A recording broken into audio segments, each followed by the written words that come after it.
নমস্কার বন্ধুরা, আজ আমি বানাবো কালো জিরে দিয়ে রুই মাছের ঝোল। এখানে কালো জিরে দিয়ে নিয়েছি, প্রায় 2 চামচের মতো কাঁচা লঙ্কা নিয়েছি, আর এখানে একটু ধনে পাতা। এগুলোটা আমি আগে পিষে নিয়ে চলে আসছি, তারপর পরবর্তী স্টেপটা দেখাবো। এখানে 3 পিস আমি রুই মাছ নিয়েছি। এখানে নিয়েছি কাঁচা লঙ্কা পেস্ট, আদা পেস্ট, রসুন পেস্ট। এখানে আমি কিন্তু পেঁয়াজ ব্যবহার করব না। এখানে লবণ এবং হলুদ, আর এটা ধনে পাতা, কালো জিরে আর একটা কাঁচা লঙ্কা এর সঙ্গে পেস্ট করে নিয়েছি।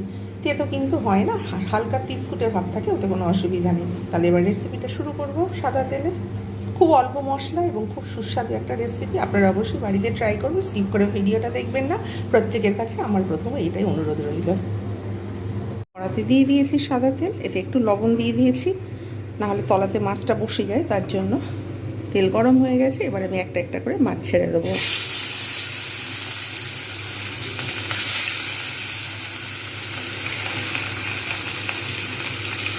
এক পিস হয়ে যাবে, তারপর আমি আরেক পিস ভাজবো। মাছটা এক পিস হয়ে গেছে, ওই জন্য আমি কিন্তু আরেক পিস ভালোভাবে ভেজে নেব।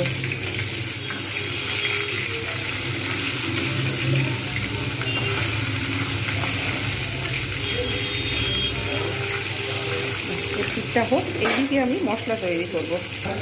কালো জিরে এতে রয়েছে, কালো জিরে, কাঁচা লঙ্কা আর ধনে পাতা। এর মধ্যে লবণ হলুদটা দিয়ে দেবো। আমি কিন্তু এখানে কোনো গুঁড়ো লঙ্কা ব্যবহার করব না। আর এছাড়া যেহেতু অল্প পরিমাণে ওখানে কাঁচা লঙ্কা রয়েছে, এখানে আদা পেস্ট দিয়েছি, রসুন পেস্ট, আর এখানে কাঁচা লঙ্কাটাও দিয়ে দেবো। একটু জল দিতে হবে, না হলে তো হবে না।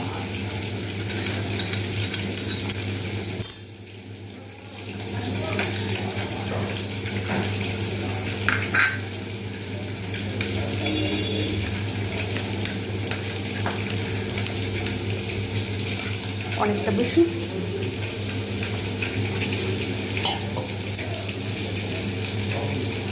এই মশলাটা নিয়ে আমি কিন্তু মাছেতে ঢেলে দেবো। মাছ কিন্তু আমি অতিরিক্ত ভাজবো না, আলাদা করে তুলবো না। তৈরি হয়ে গেল মশলাটা। আপনারা যেভাবে দেখলেন ঠিক এই কটাই মশলা দেবেন, এক্সট্রা কোনো অ্যাড করার দরকার নেই। আর পেঁয়াজ দিলে কিন্তু টেস্টটা আবার খারাপ হয়ে যাবে। মাছগুলো দেখা যাচ্ছে খুব সুন্দর করে ভাজা হয়ে গেছে, তুলে রেখে দেবো।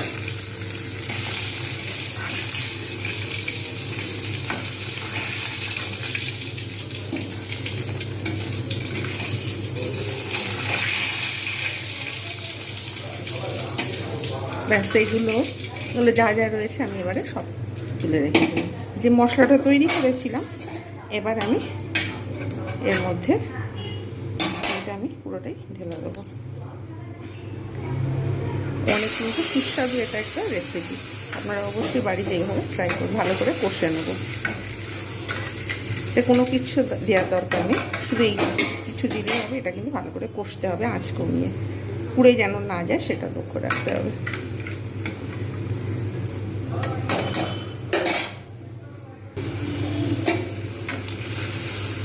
ভালো করে এটা কিন্তু আমি কষবো।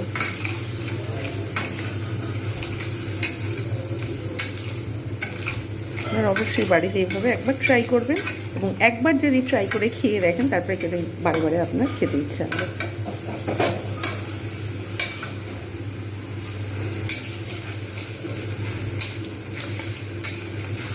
আদা রসুন এবং কালো জিরের কম্বিনেশন, এবং তার সঙ্গে কাঁচা লঙ্কা, ধনে পাতা, প্রত্যেকটার এত সুন্দর একটা আলাদা টেস্ট একটা এতে এনে দেয়।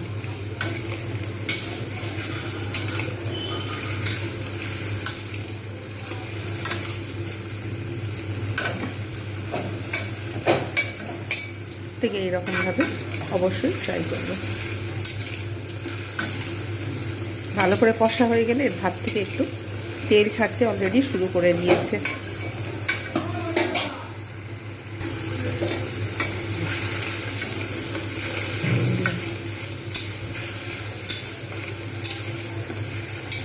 এবার আমি এতে দিয়ে দেবো একটু জল। বেশি জল দেওয়ার দরকার নেই, মশলা যেহেতু পারফেক্ট হয়ে গেছে। অল্প পরিমাণে জল দেবো, বেশি না। যেরকম আপনারা গ্রেভি খেতে চান ঠিক সেই রকমভাবে। আমি এখানে গরম জল ইউজ করেছি। যেহেতু এখন ওয়েদারটা গরম, তাই আমাকে আলাদা করে আর গরম জল দেওয়ার দরকার নেই। ব্যাস ফুটে উঠেছে।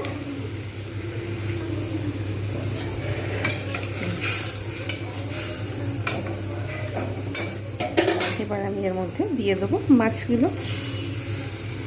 বেশ 2-3 মিনিটের মতো একটু ফুটিয়ে নেব। একটু ঢাকনা দিয়ে দেবো যাতে মাছের মধ্যে টেস্ট আসে। মশলা এবং মাছের যে কম্বিনেশন সেটা কিন্তু আরও সুন্দর লাগবে। ওই জন্য আমাকে একটু ঢাকনা দিয়ে দিতে হবে। আজ কমিয়ে 2-3 মিনিট আমি একটু ফুটিয়ে নেব।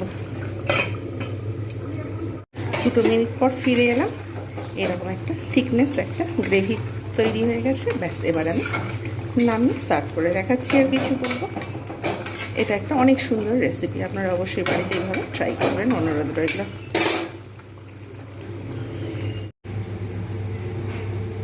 তৈরি হয়ে গেল কালো জিরে দিয়ে রুই মাছের ঝাল বা রুই মাছের রেসিপি।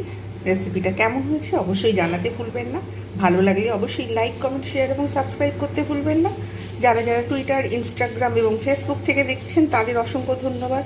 যারা যারা আমাকে লাইক করছেন, কমেন্ট করছেন এবং সাবস্ক্রাইব করেছেন অলরেডি, তাদের অসংখ্য ধন্যবাদ। যারা যারা ভাবছেন সাবস্ক্রাইব করবেন তারা অবশ্যই সাবস্ক্রাইব করে ফেলুন এই রকম নিত্য নতুন রান্নার ভিডিও পেতে। প্রত্যেকে ভালো থাকবেন, সুস্থ থাকবেন। আর এতক্ষণ সম্পূর্ণ ভিডিওটা স্কিপ করে না দেখার জন্য আমার তরফ থেকে জানাই আপনাদের অসংখ্য ধন্যবাদ। Bye bye and take care.